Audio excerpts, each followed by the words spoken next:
네, 안녕하십니까. 반갑습니다. 자, 엠비글드 김태윤 매니저입니다.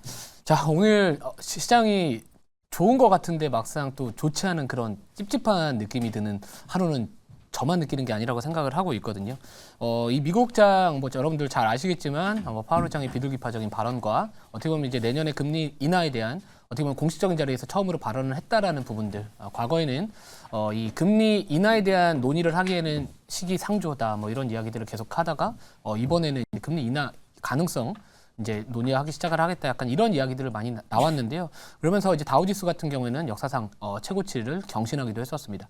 자, 그리고 미국장에서 이 주요 지수들의 흐름을 보면은 뭐 S&P 500이나 나스닥, 다우 같은 경우에는 한 1%대 중반 정도에서 상승 마감을 했고요.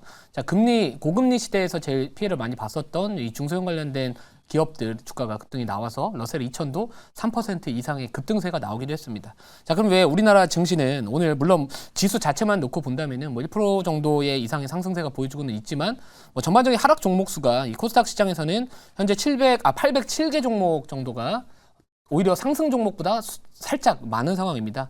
자, 물론 뭐 코스피 시장에서는 상승 종목 수가 조금 더 의외는 있기는 하지만 전반적으로 우리가 기대했던 부분들과는 조금은 미치지 못하는 그런 흐름들이 나와주고는 있습니다.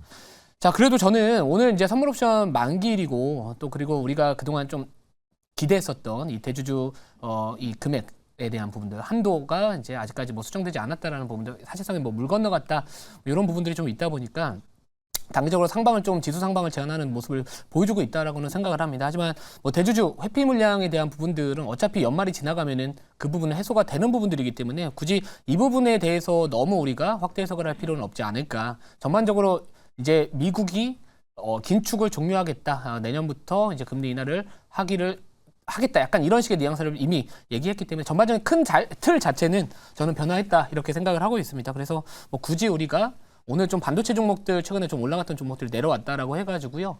뭐 굳이 여기서 확대 해석을 할 필요는 전혀 없다. 이렇게 여전히 생각을 하고 있습니다. 자, 그러면 어제 편집을 했었던 종목 리뷰를 먼저 살짝 도와드릴게요. 아쉽습니다. 이 한양 디지텍인데 제가 어제는 이제 목표가 도달한 종목들이 최근에 많이 나와가지고 1등으로 올라갔었습니다. 오늘 전화 출연하는 어떤 그 겸손함의 아이콘. 예, 제가 이제 겸둥이라고 하려고 하는데, 자, 아무튼 그 겸둥이가 이제 이따가 그런 말을 할 것 같아요. 말씀하실 것 같아요.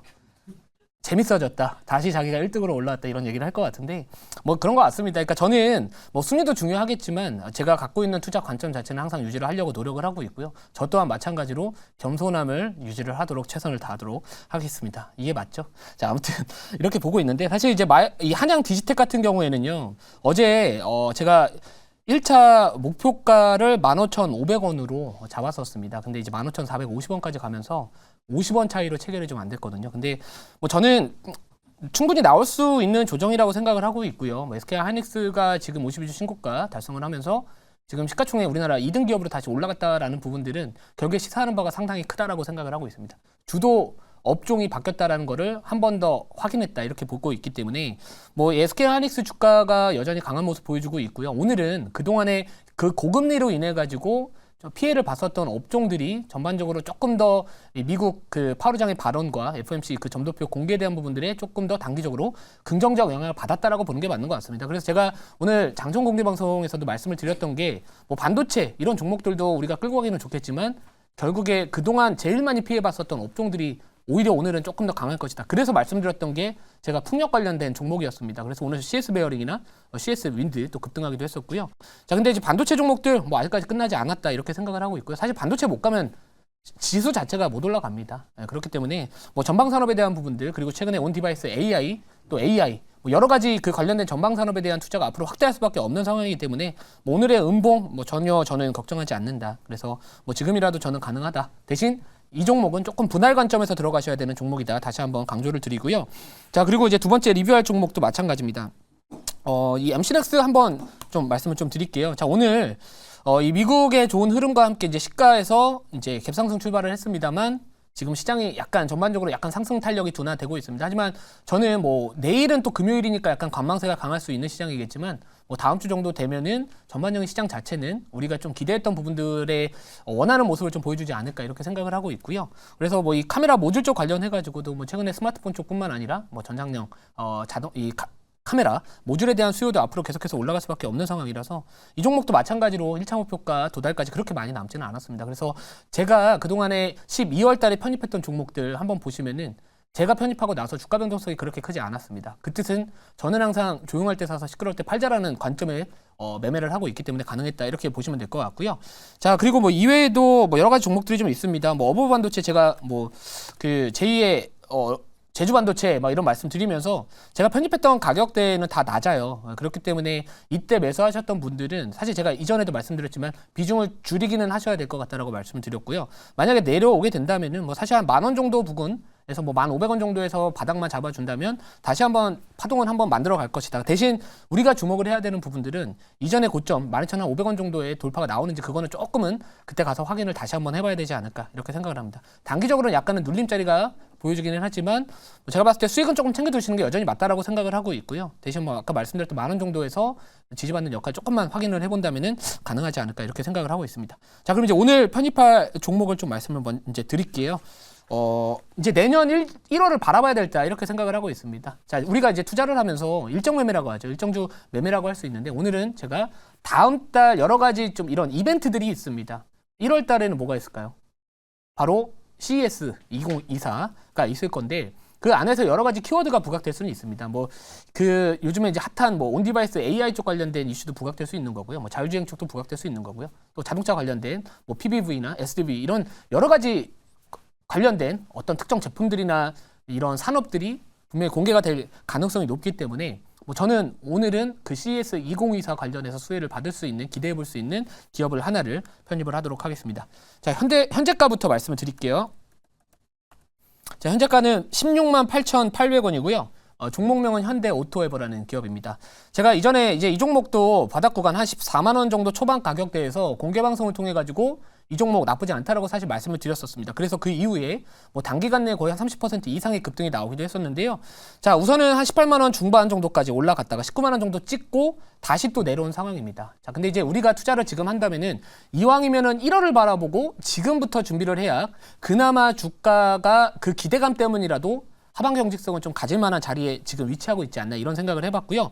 자, 우리가 지금 이 현대차가 2025년도까지 그 모든 완성차를 SDV로 전환을 하겠다. 근데 여기서 말하는 SDV는 소프트웨어 중심의 자동차로 전환을 하겠다. 그 목표를 세웠습니다. 근데 그 발표에 대한 부분들, 이슈는 바로 CES 2024에서 이야기가 날 가능성도 조금 더 높기 때문에 아무튼 그거와 관련해서 이제 기대감이 올라올 수 있는 현대오토에버. 그러니까 SDV 관련된 종목들 중에서 저는 대장주는 결국에 현대오토에버라고 생각을 하고 있고요. 실제로 이 현대차가 이야기를 했습니다. 그럼 당연히 계열사에 대한 부분들이 먼저 우선적으로 시장의 투자자들로부터 관심을 받을 수밖에 없기 때문에 뭐 지금 정도면은 저는 충분히 이제 고점 대비 눌려 있는 상황이라서 자, 해볼 만하다. 좀 이렇게 말씀을 좀 드릴게요. 자, 그래서 뭐 최근에 이제 그 현대차 그룹에서 소프트웨어 역량 강화를 위해 가지고 SDV나 뭐 스마트 팩토리 쪽 추진을 하고 있는데 그거와 관련해서 계열사로서 확실히 그쪽 관련된 수혜를 직접적으로 기대해 볼 수 있는 기업이지 않을까 이렇게 생각을 하고 있습니다. 워낙 사실 유명한 기업입니다. 유명한 기업이다 보니까 뭐 제가 자세한 내용을 말씀드리기보다는 이제 앞으로 어떤 식으로 전략을 짜는지 이런 것들 좀 다시 한번 말씀을 드리도록 하겠습니다. 자, 우선은 그럼 바로 자료 보고요. 여러분들한테 추가적인 좀 설명을 드리도록 하겠습니다.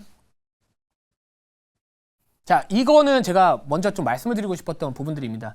제가 12월 달 바로 12월 1일 날 개별 종목 장세에 우선 집중을 하자라고 말씀을 드렸고 철저하게 개별 테마 또는 외적으로는 반도체 쪽만 제가 편입을 했었습니다. 그래서 여기 한번 보면은 12월 1일부터 이제 바로 마지막에 그 플리토는 잘못 나왔습니다. 이거는 지난달 편입했던 종목이지만 보시면 대부분 개별 이슈 또는 전반적으로 이 반도체 업종들 기업들을 투자를 많이 했습니다. 그래서 지금까지 목표가 달성한 종목들 보시면은 대부분이 다 달성을 하고 있습니다. 근데 가지까지 가지 못했던 종목들 지금 현재 여기 매수가 대비해가지고도 크게 빠지지 않았다라는 거죠. 그러면 결국에 저는 시장을 쫓지 않았고 시장이 저를 쫓을 때 오히려 저는 매매를 하는 스타일이다 이렇게 보시면 될 것 같습니다. 그래서 저는 제 스타일상 항상 제가 어느 정도의 감당되는 리스크를 가져가야 될지 그거를 먼저 확인하고 그리고 나서 투자를 보통 하고 있기 때문에 지금 보시면은 뭐 최근에 어버브 반도체 30, 거의 40%까지 급등하기도 했었고요. 뭐 오로스 테크놀로지 23%,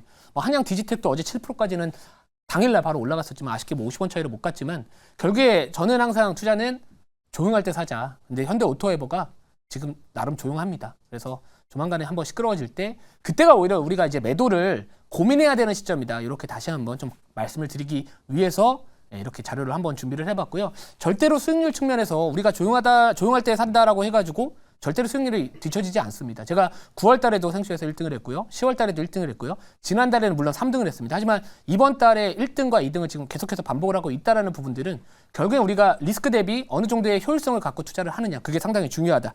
이렇게 좀 말씀을 드리고요. 자, 다음 자료 볼게요.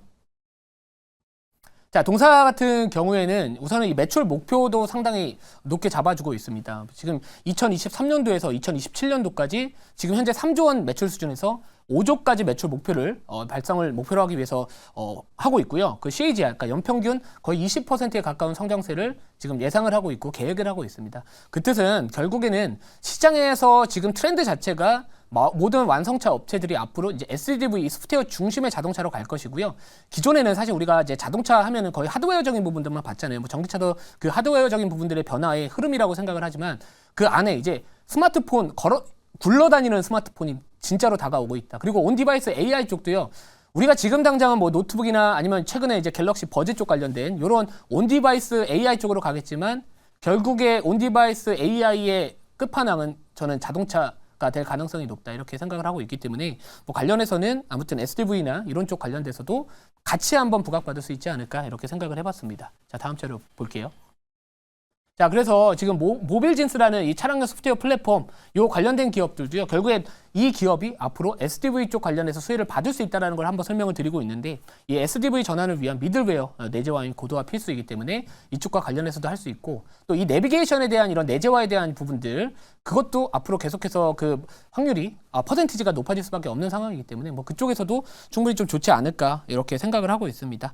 자, 그래서 뭐 이 미들웨어라는 부분들이 뭐냐면은 차량 내 이제 OS하고요. 어플리케이션 사이를 조정해주는 이제 미들웨어다 이렇게 보시면 될 것 같습니다. 자, 바로 질문 받아보고요. 추가적인 가격 전략 말씀을 드릴게요. 네, 제가 말씀드리겠습니다. 어쨌든 뭐 과거에 현대 오토에버를 자율주행차 관련으로 편입을 해서도 한번 많이 갔었는데 이제는 아까 말씀하신 대 인공지능 쪽과 연관돼서 자동차의 어떤 인공지능화 이거와 관련해서도 많이 움직이는 것 같습니다. 아무래도 그 현대차의 계열사이기 때문에 어떤 현대차의 그 정책 방향 자체가 그쪽을 강화하는 쪽으로 가면 앞으로 훨씬 더 이제 매출이나 성장 가능성이 높다라고 보는데 이 현대차 외에도 다른 부분과 관련해서 혹시 뭐 매출이나 이런 부분에 대한 계획은 있는지 또는 앞으로 지금은 없다 하더라도 있을 건지 이런 부분에 혹시 정보가 있으면 좀 주시면 좋겠습니다. 사실 제가 생각하는 거는 현대차 그룹하고 직접적으로 연계가 계속해서 될 수밖에 없다라고 생각을 합니다. 이 소프트웨어 쪽 관련해서 유일한 또 계열사로 또 부각을 받을 수 있는 부분들이고요. 또 게다가 이제 SDV뿐만 아니라 스마트 팩토리 쪽에 대한 부분들도 또 하나의 성장 동력이 되지 않을까 이렇게 좀 말씀을 드리고 싶습니다. 자, 우선은 제가 시간적인 부분들이 조금은 부족을 하다 보니까 관련돼서는 제가 추후에 공유 방송이나 이런들 통해서 말씀을 좀 드릴게요. 자, 이제 1차 목표가 말씀을 드려야 될 것 같은데, 자, 1차 목표가는 잘 잡아야 될 것 같습니다. 이것도 괜히 또 잘못 잡으면은 또 어제처럼 될 것 같아가지고 하지만 그래도 제가 생각했던 가격대 그대로 갈게요. 1차 목표가는 18만 8천 원, 2차 목표가는 21만 5천 원, 그리고 손절가는 14만 원 말씀을 드릴게요.